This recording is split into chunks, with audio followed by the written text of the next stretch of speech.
Hello everyone, मैं Deepali Nagvanshi. Welcome to Psychosense.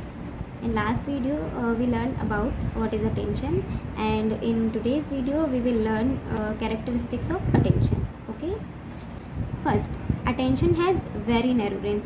It is because an individual cannot attend to too many objects at the same time. कोई भी इंसान हो, कोई भी इंडिविजुअल हो, वो एक टाइम पर कई सारे ऑब्जेक्ट पर अपना ध्यान केंद्रित नहीं कर सकता है.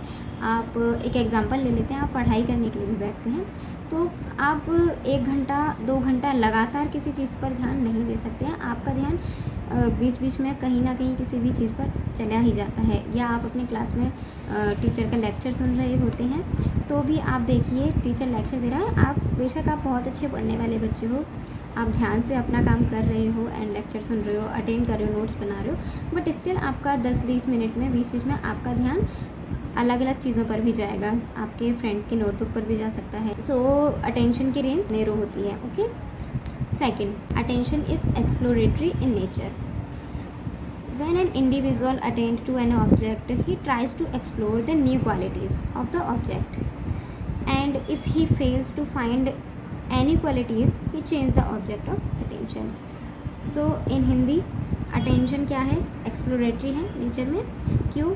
जब भी कोई इंडिविजुअल किसी भी ऑब्जेक्ट को अटेंड करता है तो जो भी ऑब्जेक्ट है उसमें वो नई नई क्वालिटीज़ एक्सप्लोर करने का ट्राई करता है.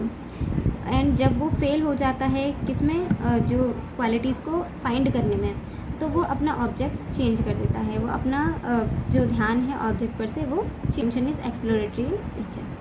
थर्ड, अटेंशन इज़ मोबाइल, और we can say attention has fluctuation. Attention fluctuate from one object to another. अब हमारा अवधान है, अवधान जो है साइकोलॉजिकल वर्ड है, इसका नॉर्मल मीनिंग हम हिंदी में ध्यान कहते हैं. ओके.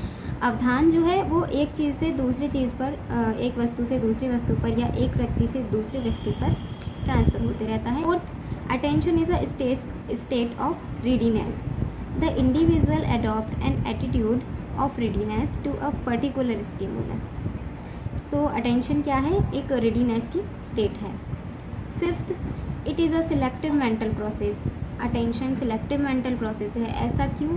क्योंकि देखिए आप जब पिछली वीडियो में हमने जाना था कि हमारा ध्यान कई सारी, हमारे आसपास बहुत सारी चीज़ें होती हैं, काफ़ी सारी चीज़ें होती हैं, बट हम सभी पर जो है अपना ध्यान केंद्रित नहीं कर पाते हैं, और एक हम सिलेक्ट भी करते हैं चीज़ों को कि हमें किस पर ध्यान देना है. अब मान लीजिए आप क्लास में बैठे हुए हो, वही स्कूल वाला क्लास वाला एग्जाम्पल बहुत बेस्ट है.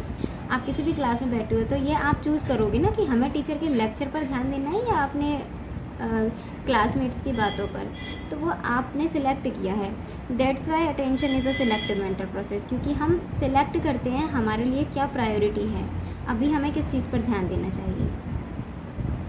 Sixth, attention involves bodily adjustment. जैसे कि आप शिक्षक का भाषण सुनते समय ध्यान केंद्रित करते हैं, या आप खुद भी पढ़ रहे हो, तो आप उस सिचुएशन के अकॉर्डिंग या उस सामने वाले पर्सन के अकॉर्डिंग एडजस्टमेंट करते हो. आप जब भाषण सुनते हो तो अपने आप को उस हिसाब से एडजस्ट करते हो कि हम सिर्फ मेंटली, अटेंशन का मतलब ही नहीं कि हम मेंटली ही प्रिपेयर रहें कि हमें ध्यान केंद्रित करना है, हमको फिजिकली भी ध्यान देना है.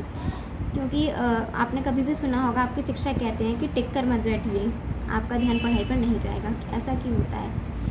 क्योंकि जब आप स्ट्रेट बैठेंगे आप अपने ध्यान को एकाग्र बहुत अच्छे से कर पाते हैं. जब हम टिक कर बैठते हैं इसका मतलब आप लेजीनेस में पहुंच जाते हैं. अगर आप टिक कर पढ़ाई करते हो तो आपको बहुत जल्दी से नींद आती है, लेकिन वहीं आप अगर टेबल कुर्सी का यूज़ करते हो तो आपको नींद नहीं आती है, क्योंकि आप अपने ध्यान को पढ़ाई के लिए केंद्रित कर रहे हो, तो आप अपने आप को, अपनी बॉडी को उस हिसाब से एडजस्ट करते हो. Seventh, there occur division in attention. हमारे अटेंशन में डिवीज़न होता है. आप आगे जाकर इस टॉपिक में पढ़ेंगे डिवीज़न ऑफ अटेंशन, है ना, कि अटेंशन का विभाजन क्या होता है, क्या हम एक साथ दो चीज़ों पर ध्यान दे सकते हैं या नहीं दे सकते, है ना. और अगर हम एक साथ दो चीज़ों पर ध्यान देते हैं तो हमारे ध्यान देने की क्षमता में क्या क्या अंतर आया है. जब हम किसी एक चीज़ पर फोकस करके काम करते हैं तो हमारा रिज़ल्ट क्या निकलता है, और जब दो चीज़ों पर या दो से ज़्यादा चीज़ों पर फोकस करते हैं तो हमारे जो रिज़ल्ट है वो कैसा आता है, अच्छा आता है या नहीं आता है. So now let's revise all characteristic of attention. So आज हमने पढ़ा characteristic of attention. I hope आपको ये सारी स्टेप्स इजीली समझ में आई होंगी। अगर आपको कोई भी डाउट हो इससे रिलेटेड आप कमेंट सेक्शन में लिख सकते हैं। आज के लिए बस इतना ही, मिलते हैं अगली वीडियो में, तब तक के लिए नमस्कार।